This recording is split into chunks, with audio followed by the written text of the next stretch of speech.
to Storyboard. I'm Shubhani Gharat. At the heart of the next technological evolution, one innovation shaping the future is fifth-generation wireless technology, or 5G. Promising speeds much faster than 4G and ultra-low latency, 5G is not just a mere upgrade, it is a full-scale revolution. 5G is positioned to completely overhaul the customer experience, opening up a myriad of new possibilities for marketers. Plus, 5G doesn't just deliver speed, it opens the floodgates to immersive technologies such as virtual reality, augmented reality, and mixed reality. To discuss the impact of 5G on advertising and marketing today, we are joined in by Stella, Medlicott, SVP Chief Marketing Officer and Head of Corporate Relations, Ericsson. Stella, welcome to CNBC-TV18 and welcome to Storyboard. Thank you. Thank you for having me. Great to be here. Stella, with the kind of the speed of 5G rollout that the country has seen, what is something that, marketers should take note of, according to you? Oh, it's a great question, and it's certainly one that we've thought a lot about. And as you've talked about, 5G is rolling out very, very rapidly, and 5G is really it's the core of digitalization, and digitalization takes on board all applications and things such as AI, which is driving so much change across society as well.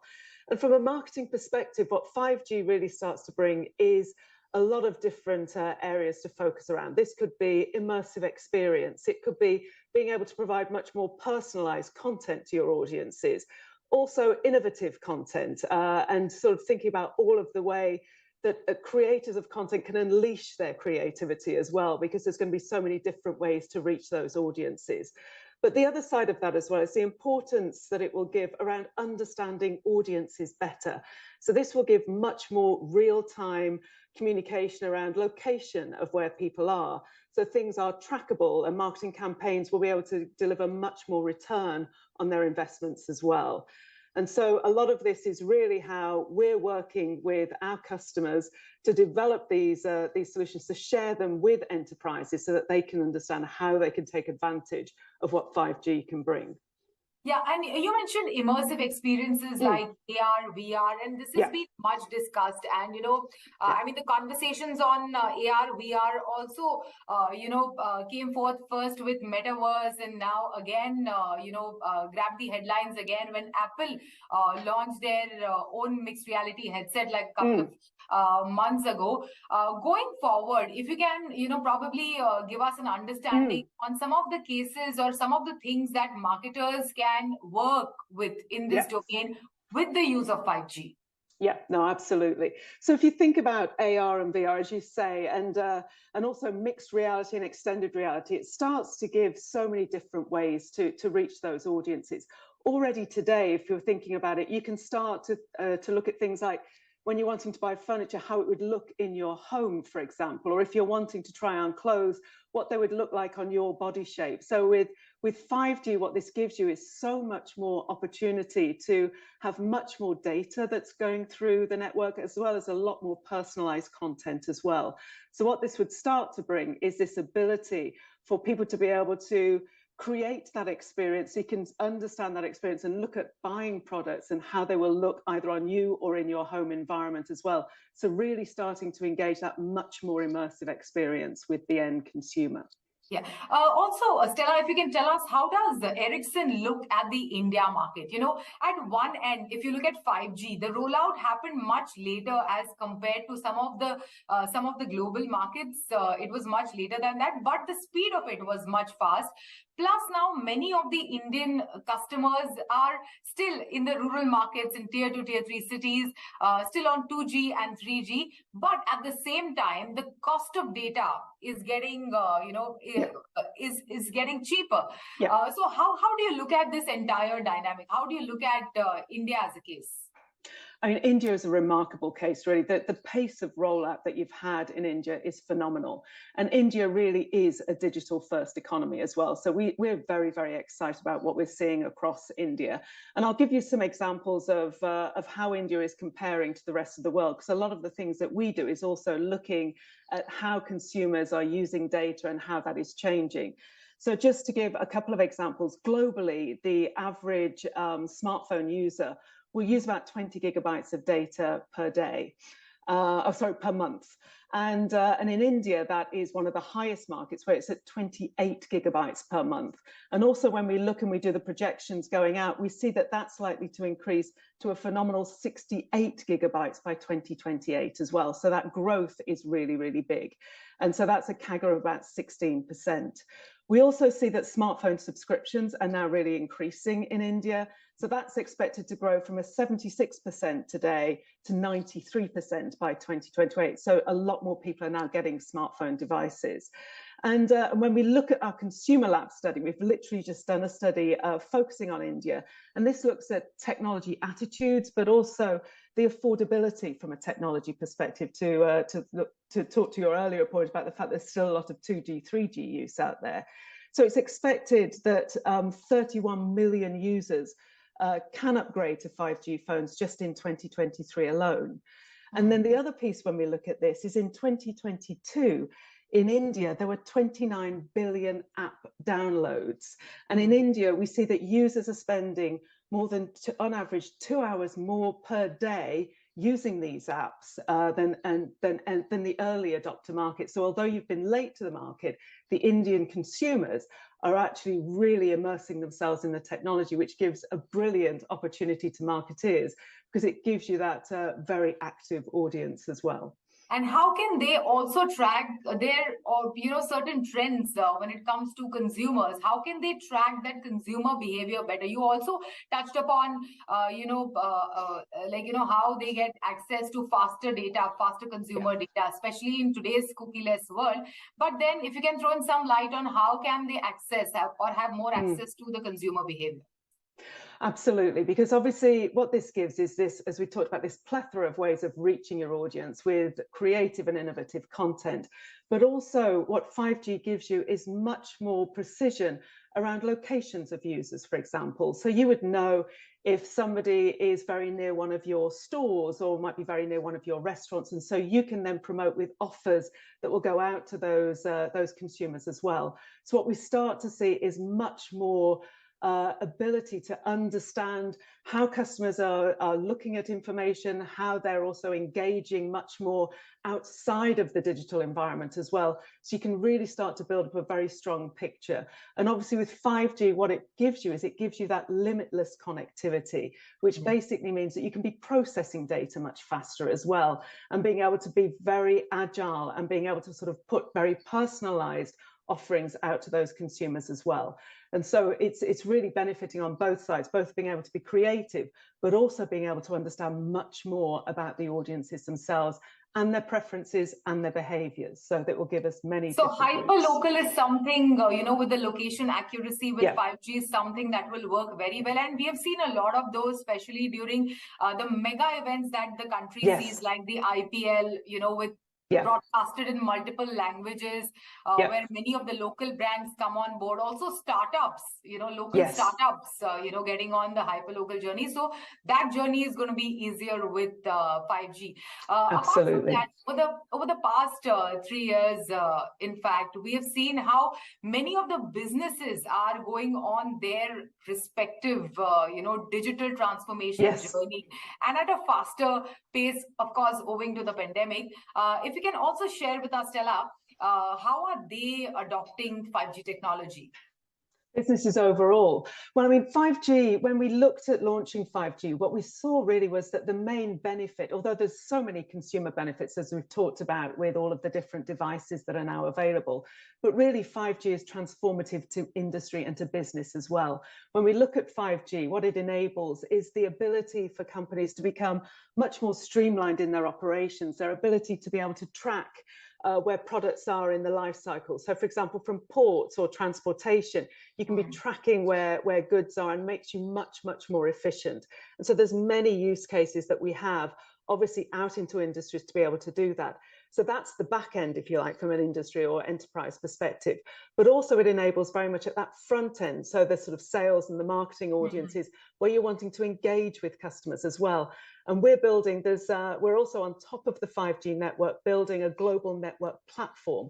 And what this enables is for any app developers to be able to leverage and use the the network capabilities, if you like, which could be around sort of having quality of service or that location metrics that you're looking for, and to be able to build their interfaces out to their consumers based on that. And that could be much more about the customer experience, the customer journey. So really getting a much closer relationship with your customers as well. And so across enterprises, there are so many use cases, both on sort of almost helping you to drive your productivity, but also helping you to really improve your relationships with your end customers as well. Great. Thank you so much. Thanks for joining us today, Stella. Thanks very much for having me. It is time for a short break. On the other side, we have Shreyaan Daga, the co-founder of edtech startup OLL, with whom we are discussing his entrepreneurial journey, his involvement with CNBC-TV18 Skill Tank.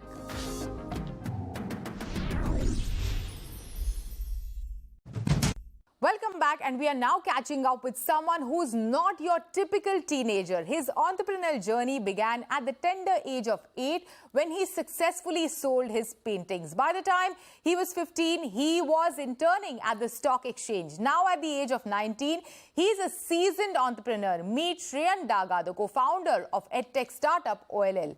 Shreyaan has even made an appearance on Shark Tank, secured investments, and is now taking on a mentoring role at the student entrepreneurship initiative Skill Tank. Let's find out more about Daga's entrepreneurial journey, his involvement with CNBC-TV18 Skill Tank. Jumping straight into the question, Shreyaan, you started your entrepreneurial journey at just 19. So, tell us a little bit about what inspired you to be an entrepreneur in the first place, what inspired you to start OLL, and how has the journey been so far? So personally, I've never understood what the school teachers taught me on the blackboard or what was written in the textbook. I was always a backbencher. My interests grew outside of academics to skills like I learned how to code at the age of 10, sold my paintings online, learned how to invest in the stock market, even started my own bank in school and gave loans to my friends. So I have always been the one who prefers practical learning. So at age 15, in 2020, we launched OLL, and that was complete focus on creating practical learning experiences for students. And, since you're just 19, that is a very interesting, thing to point out over here. Being an entrepreneur and taking up this journey at such a young age can be very challenging, especially when it comes to support from your friends, family. So can you share with us, what is the reaction that your parents had when you shared your decision with them? And what is the kind of support that they have provided along the way? So I believe that my parents are my biggest investors, not only in terms of in the startup, but also before that, they have been supporting me, helping me grow. So I could convince my parents about starting up. The difficult part was convincing them to drop out of school to continue the startup full time. So there I showed them my results. I showed them my balance sheet and my mark sheet. My mark sheet was failing and my balance sheet was growing. So I took their approval that, we have results, we've generated revenue and profits, and now we're going to grow this. So definitely the results, the numbers proved that, we could really go into this full time. You've been on Shark Tank, and I'm sure that must have changed things for you.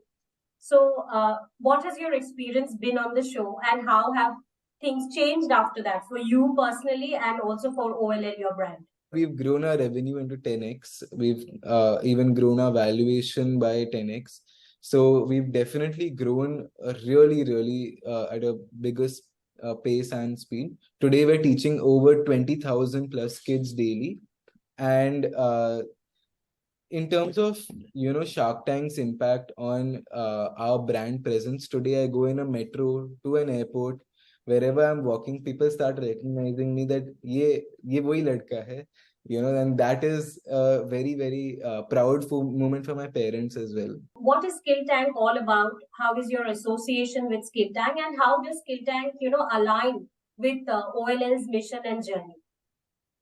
So Skill Tank's first and most important aim is to find those innocent minds and those big ideas that they're thinking of, and giving those ideas a national platform like I got from Shark Tank. I want to give those ideas inside schools, school students, a national platform to come, showcase, and get funded to actually implement it. So that's the whole concept of Skill Tank. How we are introducing it is we have a network of schools already.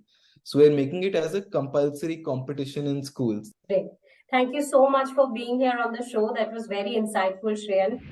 It is time for a short break. On the other side, we have Shweta Jain, Chief Business Development Officer, Diageo India, speaking about what does it take after all to be a walker.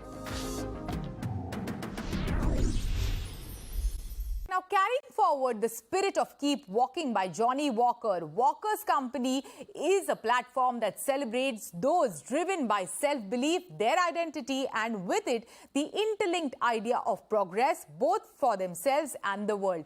Tasmai Laharoy is catching up with Shweta Jain, Chief Business Development Officer, Diageo India, speaking about what does it take after all to be a walker.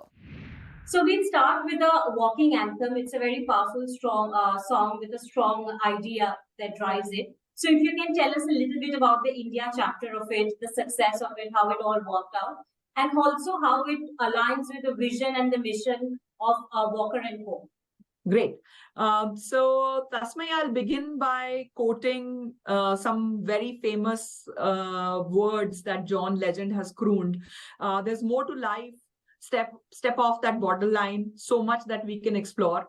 Let's keep on walking.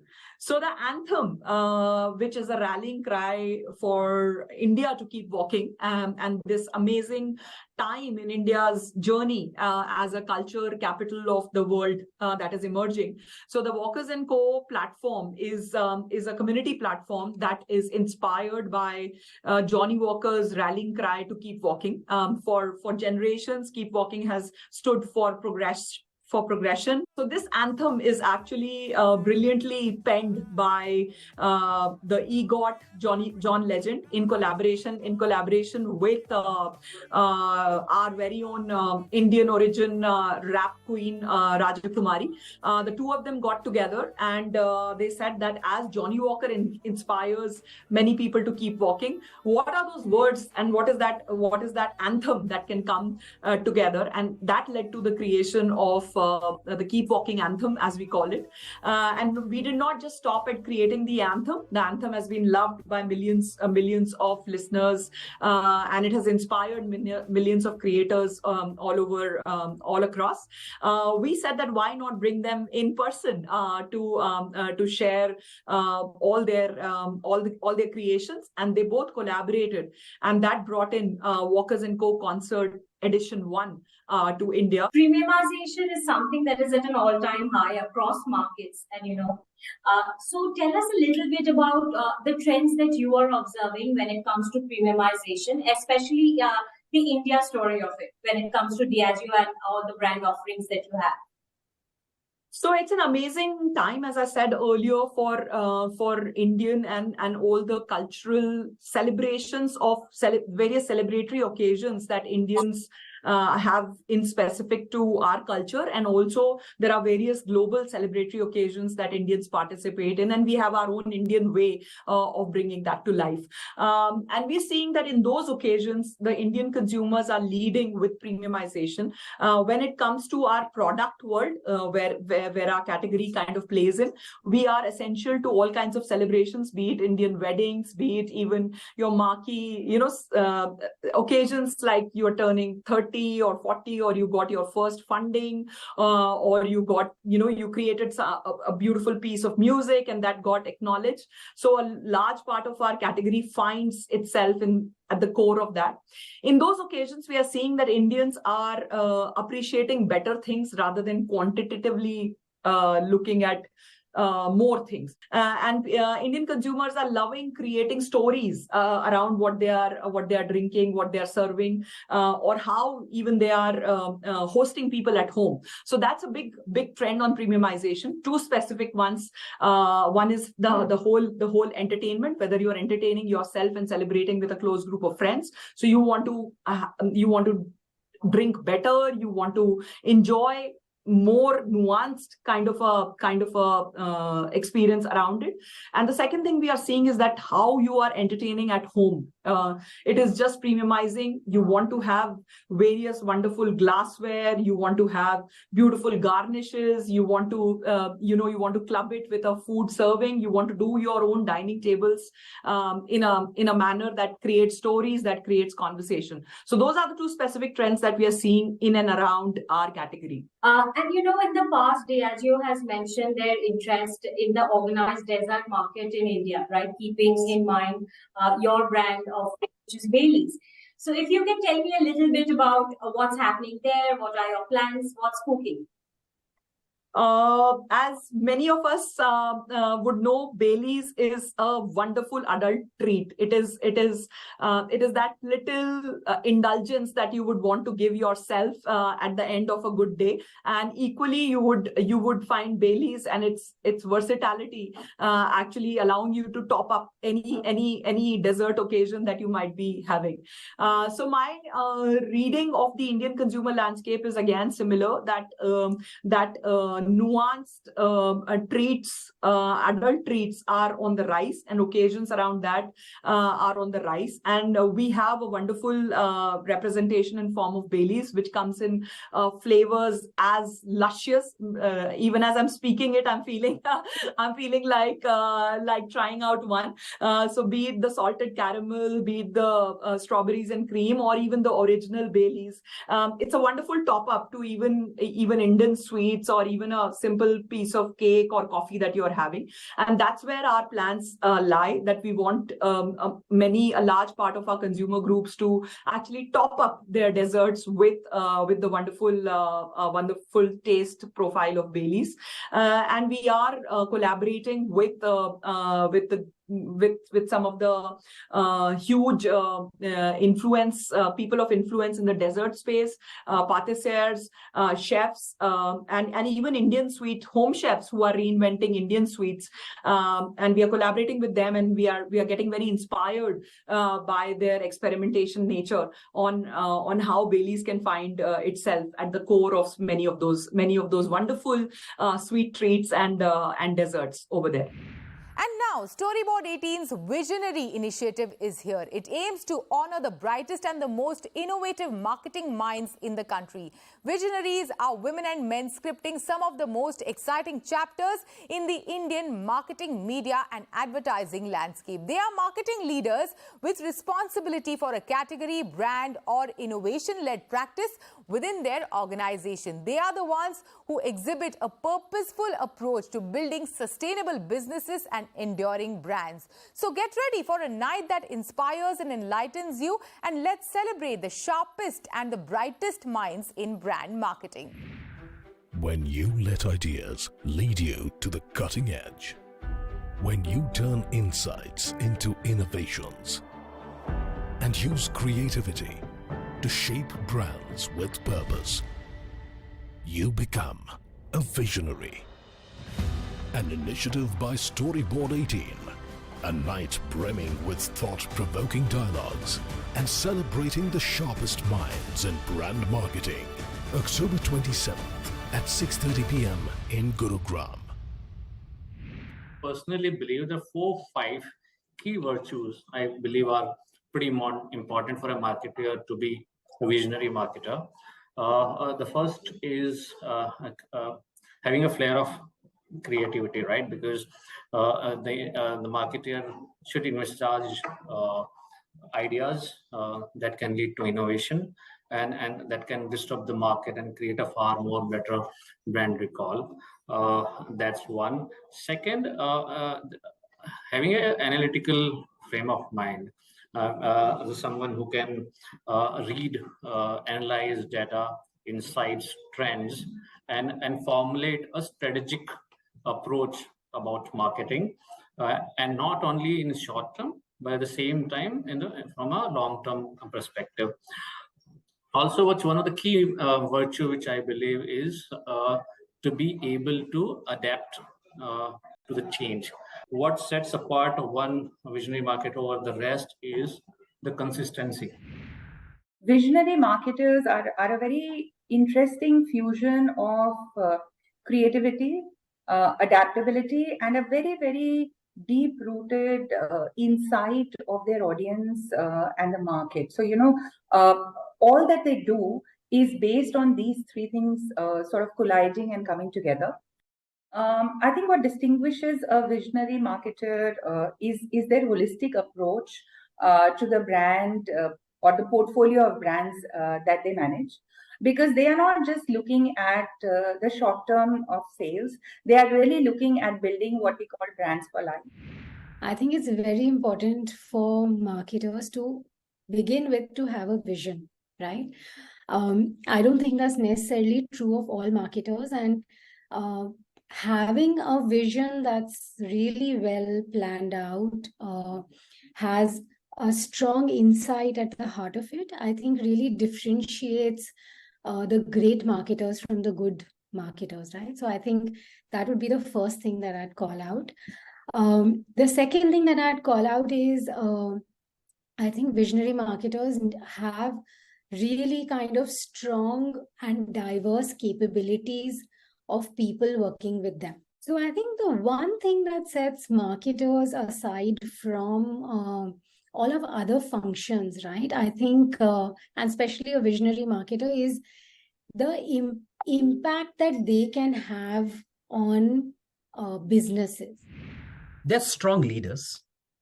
They demonstrate a confidence and assertiveness that comes not only out of personality, but from understanding the business dynamics, along with having a command over the field of marketing. Visionary marketers realize that they wield an unbelievable level of marketing power and influence and can make a big difference. That's what I have always seen. And when joining hands with others in the marketing community and across the entire marketing ecosystem, they make an enormous difference to the society at large. Marketing cannot be run by pure common sense. It takes a fine blend of the art and science of marketing. With that, it's a wrap on Storyboard this week. You can catch all of our content on Facebook, Twitter, and YouTube. Thanks for watching. We will be back same time next week. See you soon.